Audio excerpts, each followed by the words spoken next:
14 ans de règne effacés en 90 minutes. Didier Deschamps pensait finir en apothéose, il repart en zone de turbulence. L'Espagne a éteint le pragmatisme des Bleus, défaite 2-0 en demi-finale, mais elle a surtout allumé la mèche de la plus grande révolution du football français moderne. Pendant que Dédé prépare son ultime sortie, samedi à Miami, pour la petite finale au goût amer, un homme patiente dans l'ombre, prêt à paraffer son contrat dès la semaine prochaine, Zinedine Zidane. Si cette vidéo vous plaît, pensez à vous abonner à la chaîne, ça nous aide énormément à continuer ce travail. C'est le grand paradoxe de notre football. On pleure la fin d'un empire ultra-réaliste tout en rêvant déjà de l'avènement d'un royaume d'esthètes. Mais attention, l'arrivée de Jedjed n'est pas une simple passation, c'est un séisme. Si la colonne vertébrale de l'équipe reste intacte, plusieurs cadres de l'ère Deschamps pourraient être écartés au profit d'une toute nouvelle philosophie de jeu. Pour comprendre ce choc de style, il faut écouter les mots d'un homme qui ne mâche jamais les siens. Consultant pour Fox Sports, Zlatan Ibrahimović a livré une analyse sans concession de cette demi-finale perdue face à l'Aurora. Selon lui, les Bleus ont manqué de vie et d'énergie collective ce soir-là. Le Suédois estime surtout que cette équipe n'a plus besoin d'un entraîneur au sens strict, mais d'un vrai manager d'hommes, capable d'imposer le respect par sa seule aura. Et cet homme, pour Zlatan, c'est évidemment Zidane, qui n'aurait selon lui qu'à poursuivre le travail déjà construit par Deschamps tout en y injectant sa propre gestion du groupe. Mais pour installer ce football plus libéré, Zidane devra trancher et se séparer de certains grognards qui ont fait la gloire de son prédécesseur. À 35 ans, N'Golo Kanté a passé ce mondial sur le banc, son corps ne suit plus le rythme international.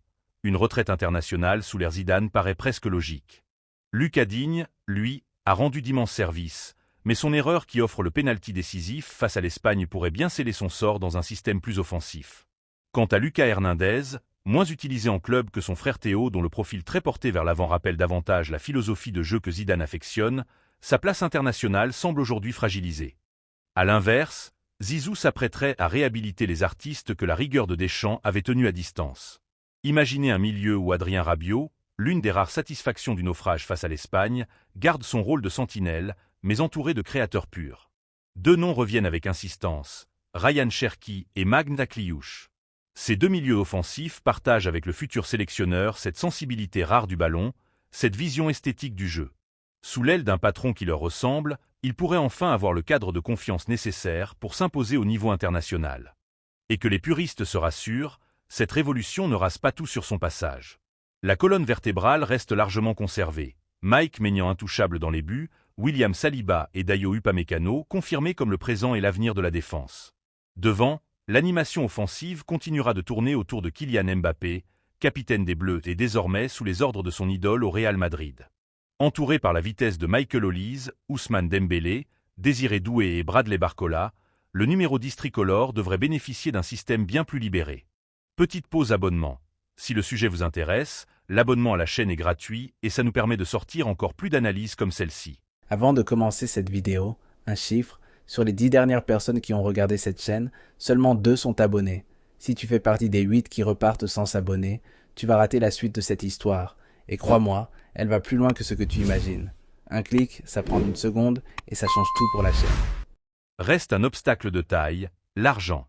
La récente réforme sur la gouvernance du football français plafonne désormais le salaire d'un sélectionneur national à 450 000 € bruts annuels. Une loi qui doit être définitivement adoptée à l'Assemblée autour du 20 à 21 juillet. Or Zidane devrait toucher un salaire fixe de plusieurs centaines de milliers d'euros par mois, primes comprises.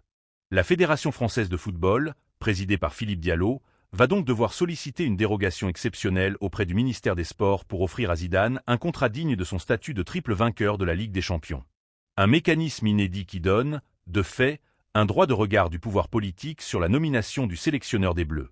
L'officialisation est attendue dans les jours suivant la Coupe du Monde, avec la mise en place d'un staff considérablement élargi par rapport à celui de Deschamps, où l'on évoque déjà les noms de David Bettoni et Hamidou Hemedi, ses fidèles adjoints du Real Madrid. Une page immense de l'histoire du football français se tourne. Le pragmatisme défensif qui a porté les Bleus au sommet cède la place à un projet plus offensif, plus esthétique. C'est peut-être la fin des soldats et le retour des artistes. Mais pour que ce projet ne reste pas une simple utopie, Zidane va devoir mener un chantier tactique colossal. Sous Deschamps, l'équipe de France s'est habituée à un bloc bas et compact, redoutable en transition mais parfois jugé pauvre par ses détracteurs. Passer à une philosophie plus créative comporte d'immenses risques et Ibrahimović a justement pointé cette faille. Contre l'Espagne, le dispositif français est resté trop statique, incapable d'ajuster son pressing en cours de match. Pour intégrer des profils comme Cherki ou Akliouche sans déséquilibrer le collectif, Zidane devra instaurer une rigueur défensive d'un autre genre, un peu à la manière de ce qu'il avait réussi à imposer au Real Madrid. Reste l'énigme du milieu de terrain. Sans Kanté, qui assurera l'équilibre physique aux côtés de Rabiot. Aurélien Tchouaméni et Eduardo Camavinga, deux joueurs que Zidane connaît très bien, pourraient hériter de ce double rôle, la puissance pour récupérer haut, la technique pour relancer immédiatement. Un changement de paradigme total par rapport à l'ère des Champs, où le milieu servait avant tout de rempart défensif. Cette révolution devrait aussi redonner de la liberté à Kylian Mbappé, longtemps corseté par des consignes défensives strictes. Zidane, qui laissait une grande latitude à Cristiano Ronaldo au Real, devrait appliquer la même logique avec son capitaine, en s'appuyant sur la vitesse de Barcola ou Dembélé pour étirer les défenses adverses et ouvrir des espaces pour Mbappé. N'oubliez pas de vous abonner si vous voulez suivre en direct toute cette transition des Champs Zidane, on va la couvrir de très près dans les prochaines semaines.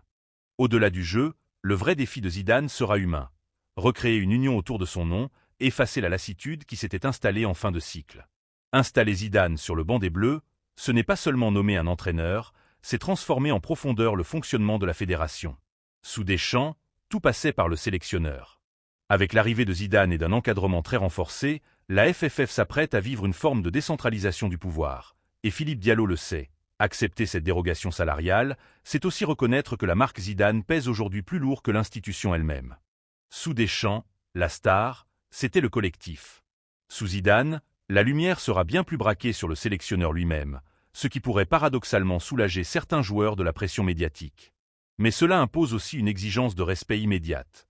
Peu de joueurs oseront hausser le ton face à un triple champion d'Europe avec le Real. Le premier grand test interviendra dès la reprise en Ligue des Nations, sans round d'observation possible. Les supporters, sevrés de spectacle pendant 14 ans, réclameront du jeu et des résultats dès les premiers matchs. Dans quelques jours, Didier Deschamps s'assiera une dernière fois sur le banc tricolore pour cette petite finale à Miami. C'est le destin des grands bâtisseurs. On oublie vite la solidité de leur fondation dès que l'on commence à rêver du prochain chapitre. Ils laissent un héritage colossal. Une Coupe du Monde en 2018, une finale en 2022, une demi-finale en 2026. Mais aussi un groupe qui semble n'attendre qu'un souffle nouveau pour se relancer. Ce souffle a un nom, Zinedine Zidane. La signature est attendue dans les prochains jours, juste après la Coupe du Monde. Le rideau tombe sur l'ère du pragmatisme. L'ère Zidane, elle, n'attend plus que le coup d'envoi. Si cette analyse vous a plu, likez la vidéo et abonnez-vous pour ne rater aucune actu sur la nouvelle équipe de France version Zidane.